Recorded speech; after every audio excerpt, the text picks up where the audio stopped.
Escuela Manuel Hidalgo Mora en Acerrí y luego estudié en el Colegio Superior de Señoritas y luego ingresé a la Facultad de Derecho a estudiar Derecho en la Universidad de Costa Rica.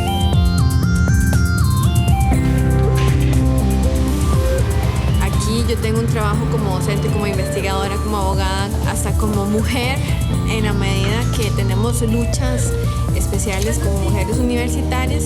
Dentro de las cosas que yo más disfruto es saber que cada día es diferente, que no me aburro en lo más mínimo, porque todos los días hay sorpresas, y sobre todo aprender de todas las personas que están alrededor. En realidad la universidad en eso es realmente rica.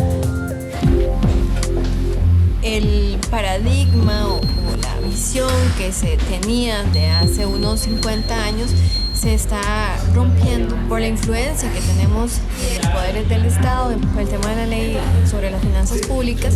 Se ha dado una ruptura en la comprensión de la necesidad de contar con estudios superiores. En el fondo, aunque el discurso diga que es muy importante los estudios universitarios, la realidad muestra que más bien en la medida que nos quitan presupuesto, pues no es coherente.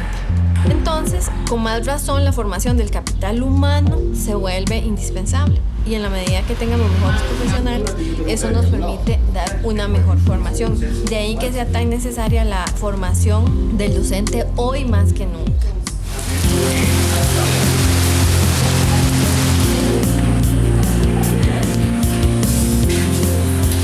La universidad ha hecho enormes esfuerzos para todo lo que es el relevo generacional, todo ese proceso de sustitución de nuevos profesionales, de nuevos académicos, de nuevos investigadores. Dentro de todo este proceso están las becas que otorga la Oficina de Asuntos Internacionales como parte de su programa de mejoramiento académico, pero también hay otros programas que se han venido desarrollando como son los becarios del Banco Mundial. Es parte precisamente de ese desarrollo que buscamos en las sedes regionales. Lo más difícil cuando uno regresa es volverse a adaptar. Yo creo que todos los becarios cuando nos vamos cambiamos. Hay una persona que se queda aquí cuando nos vamos, una persona que crece mientras estamos lejos y otra que es la que regresa. Y la diferencia que hay entre la que se fue y la que regresa es totalmente diferente.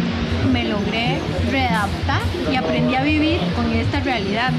Todos en el fondo guardamos ese cambio muy personal, muy en lo profundo de los valores más importantes que hay que destacar, que es ese crecimiento personal.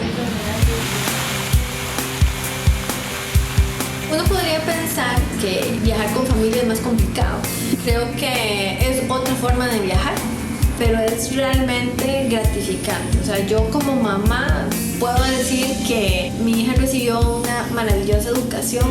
A mí me abrió muchas otras facetas. Yo participaba siempre en los consejos de papás en la escuela.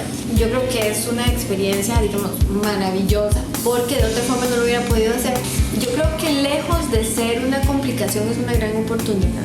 Yo creo que todos sufrimos un periodo de shock, un periodo de adaptación.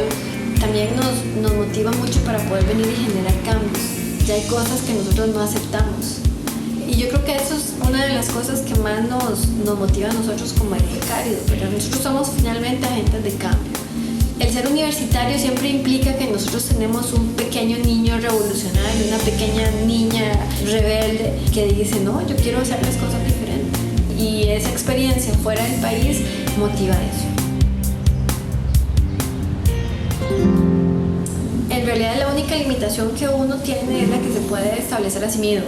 Los sueños son tan grandes como uno quiera, pero sobre todo entre más grande sueña uno es porque mayor capacidad tiene. Lo importante es ser extremadamente trabajador, tener muy claro qué es lo que uno quiere y de ahí en adelante no es nada complicado. Es muy importante que la juventud de cualquier edad salga adelante con sus sueños. Yo creo que en eso la U tiene muchísimas oportunidades para todos. La edad es lo de menos. Hay que seguir adelante, nada.